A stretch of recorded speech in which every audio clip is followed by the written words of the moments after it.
Hey guys, it's me, Rebecca, and welcome back to my channel. Today I want to talk about comps. So comps are comparable items that you search for in order to decide on what you are going to price your item at on Poshmark or eBay or any of the different reselling sites. And recently, some of my reseller box items have been popping up on YouTube with some questions as to whether or not they were worth it and why on earth I would put them in the boxes. So I want to go over how I decide what I buy for Poshmark and how I ultimately end up pricing my items. Now I say all this to just let you know that there are lots of different pricing strategies, and I'm going to go through mine, but I'll kind of give you the ins and outs of what some other folks I've seen do to make money on. This is primarily focused on Poshmark, and that's because that's where the person who was reviewing my box was selling them is on Poshmark. So I want to go through how I ultimately end up deciding to price my items on Poshmark. If you have your own pricing strategy that works, please comment below and let us know so we can just try different things. I love seeing how people run, their ideas in their business and what works for them, because I think collectively, if we have enough ideas of how we do stuff, we can maybe figure out the mysterious world of Poshmark sales. So I think there's about 7 different things I consider when I am pricing my items.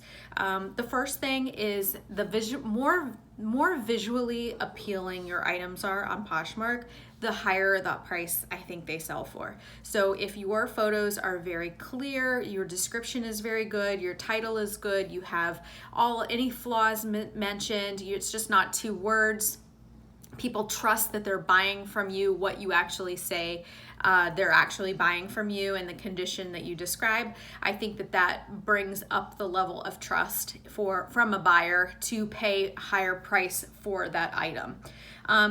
Like I said, good descriptions. Right now, as of August 23rd, 2018, you can list 8 photos on Poshmark. So filling up those 8 photos with photos of the item, the description is clear, the title is clear, and people know exactly what they're buying. 2, if you're buying things from Urban Outfitters, Anthropologie, Nordstrom Rack, any of the brands that have sub-brands or they are the parent brand of the brand below them. So for instance, Urban Outfitters has Kimchi Blue, Anthropologie has Maeve, and some other collaborations that they have. Now they're putting, I just was in the store today and I saw, what was the brand? It wasn't Pilcrow and the Letterpress because that's like their brand. It was like Parker or something, and it said Parker for Anthropologie on the actual tag. So now they're starting to put for Anthropologie on the tag. If you aren't sure, the RN number for Anthropologie is 66170. So if you look on the inside of the tag where it tells you the RN number, the fabric content, where it was made, etc., if you see that number, that was an item made for Anthropologie. So if you are going to list, let's say you're going to list a pair of Anthropologie jeans, and you would list them as Anthropologie is your main brand, Anthropologie is in your title, or Anthro, whatever you can fit, and then it would be Anthropologie, Pilcrow and the Letterpress, corduroy flare jeans, corduroy flare pants, size 26. So Anthropologie is what people are searching for. They're not necessarily searching for the sub-brands, unless they are searching for the sub-brands, and by having Anthropologie and the sub-brand, the parent brand and the sub-brand in there, that's how you're going to get maximum exposure for those items. So you'll see like Nordstrom, I don't know if you know this, but like the brand Zella is actually a Nordstrom brand. And so I always put Nordstrom as the brand and then Zella. So it's a Nordstrom Zella full zip track jacket, or Nordstrom Zella high-waisted black yoga pants. And so that way you're getting both brands in there in the title and the description. So whatever people are searching for, they can find that. The other way to kind of get a little bit of a higher price is if you know the exact name or style of the item. I will say that there have been times where I'm like, okay, I'm really looking for this particular jacket. And so I'm only searching for that jacket because I want that specific jacket. So if I'm putting on their black Anthropologie jacket and it's showing up as just all these black jackets, but I want the specific one, I'm more likely to search out the, I don't know, the cactus jacket than I am just to search a tan Anthropologie jacket. So having more information about the item, knowing what the title is, doing a search on it, making sure that you have the parent brand as the brand on there. So Urban Outfitters is your parent brand. Nordstrom is your parent brand. Urban Outfitters, I already said that. Anthropologie is your parent brand. Those kind of things. Vintage items, older styles, there's not always enough comps to go by, so I usually pick a similar vintage item, unless I'm finding it. eBay and Etsy are honestly the better places to search for comps on vintage items. So that's usually where I start to price my items on Poshmark. A lot of what I've noticed about vintage items is a lot of people on Poshmark don't really understand the vintage market. And so if you are a vintage collector or you have some pieces you're looking for, I think you get a better deal on Poshmark simply because there's not a lot of comparison like there is on eBay and Etsy. So you just kind of pick a number that you think will work for you, and then based on what you're paying, what you want to get for it, and then go from there. Number 4, and I've talked about this in other videos, other pricing videos, is I always start high. So I have room for price reduction, CCO, and price to likers. I don't know why I can't. Sale to likers, I don't know. I'm blanking on what it's called. Offer to likers, that's what it's called. Offer to likers feature. And you guys can see my pug if you hear him snoring. I apologize. But you wanna build the room into that for Poshmark. So when you're thinking about eBay and Etsy, you don't necessarily need to pad your prices like you do on Poshmark. People on Poshmark are expecting a discounted price from your sale price. So you almost need to, it's like a Kohl's mentality. You have to build in this buffered price to then offer a sale for your items.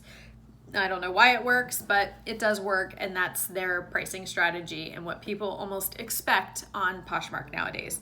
So you want to make sure that you're starting a little bit higher than what you want to get. So if I'm searching for comps, you typically know when you have someone who's just trying to get rid of their stuff. If you go and you're like, God, this one doesn't really seem right, and you go and you look at their closet and everything is sold for $10, even like really great stuff, Vince Theory, Coach, those kind of brands are selling for $10, $20. They're probably someone who's just trying to get rid of their stuff. So that kind of goes into the next one is not everyone on Poshmark are resellers. So you have to understand that when you're searching for comps on Poshmark, there are people on there who are doing trades. So they're going to show up as $3 items. There are people on there who previously have created bundles. So now bundles, show up in the way they show up now. But previously, Sally would create a bundle for you and make an individual listing and add all the items into there. So before there was a bundle feature, that's how people did bundles. So there's going to be some weird pricing for items based on bundles. You're going to have people who just want to get rid of, or did I already say trades? Trades are $3. So if you see items for $3, they didn't sell for $3, someone is trading with them. Then you go with the items that people are trying to get rid of. So they're usually pretty low on items when you look at the comparison of what they're selling for and what they've sold for. And then number 3, you want to know what the retail price is. So it's really important for me to make sure that I'm getting a similar retail price that I know. So I'm looking up complementary items online just so I know I can gauge if it's a deal or not based on what I'm offering. And the 4th thing is I do look at solds, but I look at solds from a standpoint of almost like what's an average. So if you take the top and the below, the top and the lowest, and you kind of average them out, you see what you get there. And that is maybe what I hope to get for them. Now, if you're comparing the brand and not the parent brand, you're gonna find that they sell a lot lower priced than the actual parent brand. So if you're listing items that are like, let's say level 99, you're not listing them as Anthropologie, you're not even putting Anthropologie in the title or in the description, that is going to give you a lower price, because just having the word Anthropologie or Urban Outfitters or Nordstrom in your title automatically in someone's mind elevates the price point they're willing to pay for that item. So if you just put, level 99 and nobody knows that level 99 are Anthropologie pants, then, you lose that sense of status of, well, this is an Anthropologie brand, so I'm willing to pay a little bit more for it. The other thing is I have sold things that have no brand on them, but because of the way because they were a cute style, and I had great lighting, I had it set up really pretty, it was a good size, it sold for $25, $30. So I've had no brand items sell really well. It's another reason why boutique items that are really no brand name items sell really well on Poshmark. If you tried to take boutique items that you would buy on Poshmark and sell them on eBay, you would not be able to sell them for nearly as much as you can on Poshmark, because Poshmark is a much more visual shopping app. You are looking at pants and dresses and skirts, and if something catches your eye and it's in a really great it's a great style, it's pretty, no one really cares what the brand is on there. They just want that skirt or they want those shoes. And so it's more of an Instagram shopping where those visually appealing listings and images are the ones that are going to usually get the higher price. And that's what I want to tell you, is it's not all about comps. It's not all about what price and this is what price is that. If you look at the unboxing video that was done on my thing, almost every single item that she pulled out said, oh my God, this is so cute. Oh my God, I love this. Oh my gosh, this is adorable. And then she looked them up on Poshmark and decided that, well, they only sold for $8, so they're not worth it. When really, if you look at what their parent brand sold for, what that style sold for, how if you could make it look really cute, really adorable, you have great lighting, you have a cute flat lay, you put some cute pumps with it or a necklace and you put it on a mannequin, then you command a much higher price for these items than if you just say, skies are blue, white top, long sleeve, done, medium, So you really want to spend some time online merchandising. You're really essentially creating a visual virtual merchandising system and branding for your Poshmark store to be able to say, hey, I spent a lot of time on these items. They are good brands. They're cute styles. So, you should pay more than $8 for them. I also sell, and you'll hear this sometimes, is the Longtail versus Shorttail selling methods. So Shorttail selling methods are where people buy stuff for really low and they list it for real low so they can just churn out merchandise. They want to sell 100, 200, 300 things a month. They're just constantly listing stuff. They're going to Goodwill bins. They're buying hundreds of things at a time. They're coming back. They're listing them all. And they're just repeating. So they're very much a high volume, lower price per item store, which there's nothing wrong with that. But if you have an item, you're going to find that people who are doing short tail stuff are selling Tory Burch items for $20, when if you do a long tail method, which means you get the item, you merchandise it, you put it in your store, and then you just keep promoting it and sharing it and allowing it to stay in your store, maybe it's a seasonal item, that person could end up getting $40 or $50 for the same item the short tail person sold for $20 or $22. So it's really going to determine your business model. I tend to hold on to stuff to get a higher price for them.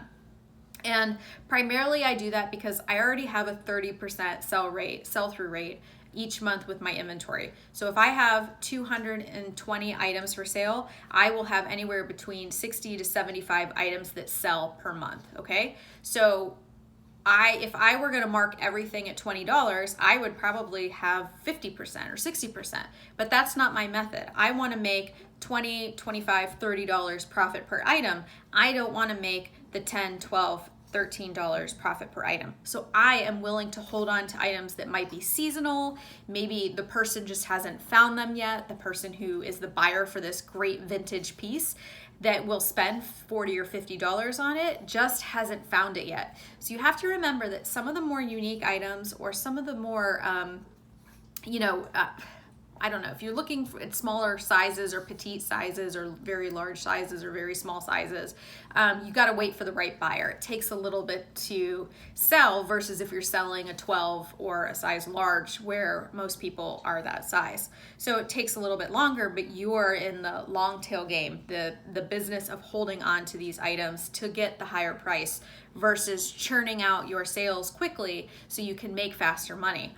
If you're going to do short tail and you want to make a decent amount of money per month, you need to list a lot.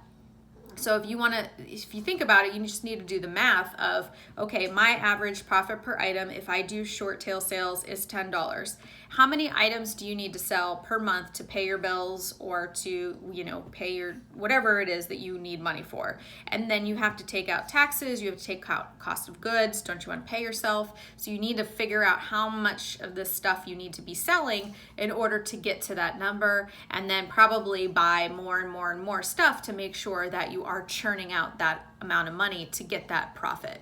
So for me, I'm slowly building my store with higher priced items, and then when they're selling, my profit per item, I think right now with the shoes and the higher priced items I have in my store, is about $25, $26 per item. So as I keep adding to my store these higher priced items, I'll sell more of the higher priced items and more of the higher profit per item pieces, and then my profits will go up more slowly but incrementally. I'll be able to work less and just take a little bit longer to sell my items.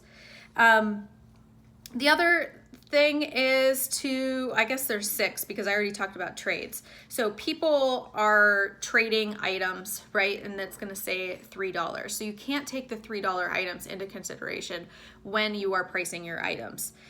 Number 6 is look at the exact item. So you're going to look for that item. Let's say it's the Rebecca Minkoff Leo clutch, right? So you're going to look for Rebecca Minkoff Leo clutches, and you're going to find a bajillion of them. I have one. It's a glitter one. And you're going to say, okay, well, now I have a green one. So let's see what they all sold for, and then filter by new with tags, not new with tags. And then let's look at this green one, the green python one or whatever. And then you're going to look at that. So I usually filter by everything. I get a general idea of what the prices are for the items and similar, and I try to price towards the higher, middle or higher, depending on the condition. So if it's in pristine, like new condition, I always price higher than if it's got some dangs or some discolorations or thread loose or whatever the case may be. Don't be afraid to sell stuff with flaws, because I have done it all the time. People still buy them. They can fix them themselves. I'm not interested in fixing them, so I sell them for a little bit less than I would sell it for if I were to sell it for a regular price. And the last thing, I guess there are 7 if I'm now thinking about it. The last thing would definitely be that you can't compare new with tags items or new in box items or even new without box items to used. So if you're comparing a new item or a pristine item that's new without tags or new without box, you really can't compare those to a used, pair of pants.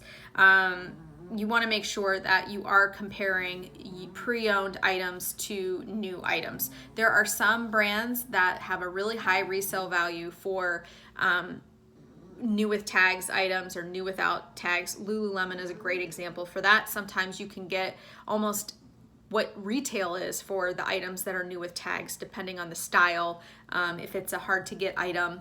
And then, Lululemon, as the condition is, depending on the condition, depending on the style, depending on whether it's an older style or a newer style, the prices are going to really fluctuate when it comes to what you are going to get for the item. So there are some tank tops I have sold for $25, and there are some tank tops I've sold for $50. It really just depends on who is looking for that item, are there people looking for that item, and what you think you can get for these items. The reality is people are going to pay what they want to pay for these items. So if you happen to stumble upon the white and black stripe Lululemon yoga pants, they sell for much higher than retail price. They're a hard to find, very flattering style, and people want them. So even though they're discontinued, people are looking for that style. So even a used pair of those will sell almost for retail or over retail because they are in hot demand. So those are the items you can really, make some profit on, because even the pre-owned version of those sell for a decent amount of money or over retail, and you can make a good amount of money for that.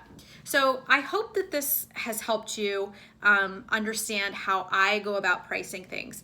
One thing I want to note is I've been shopping for a really long time. My grandmother was a shopper. My mom was a shopper. We always loved hunting for bargains and deals and brands and labels and all this stuff. I worked at TJ Maxx. I've worked in the mall. I've worked at other retail stores. And I just know it's almost photographic, and it's just burned in my brain how much some of these items cost retail. Like, I can probably tell you within $5 or $10 how much some like retail jeans are, if you tell me a Lucky brand, that kind of stuff. So for me, I already have this idea of this is how much it probably is retail, this is how much I'm gonna list it for. So I can do my pricing and my comps relatively quickly. I don't have to do as much research as a newer reseller or someone who's not familiar with the brands, with the items, with the sub brands. There are brands like Lori Logo Goldstein. I didn't even know she was a brand that sold well. Peruvian Connection. I'm still learning about brands through social media and on Poshmark and selling on eBay. But there's a core that I know of what brands people are looking for and what they want and what they sell for and the styles and that kind of stuff. So there's no, what do I want to say? There's no like shortcut. There's no shortcut to this, and there's no right or wrong answer. There are people who want to sell stuff and they just want to get rid of it. There are people who hold on to it and want to make a certain amount of money for it. I found that eventually items sell, whether they're for a higher price or a lower price. Right now is a terrific time to shop my Poshmark closet because my dog just had surgery. He broke his leg, and it was very expensive. So I'm taking lots of offers in my Poshmark store. But anyway, I hope that this helps you a little bit. If you got some value out of it, don't forget to give me a thumbs up. Don't forget to subscribe if you like my content, if you want to learn more about Poshmark, autoimmune diseases, endometriosis, reselling, any of the above. And thanks for watching. I will see you next time. Bye-bye.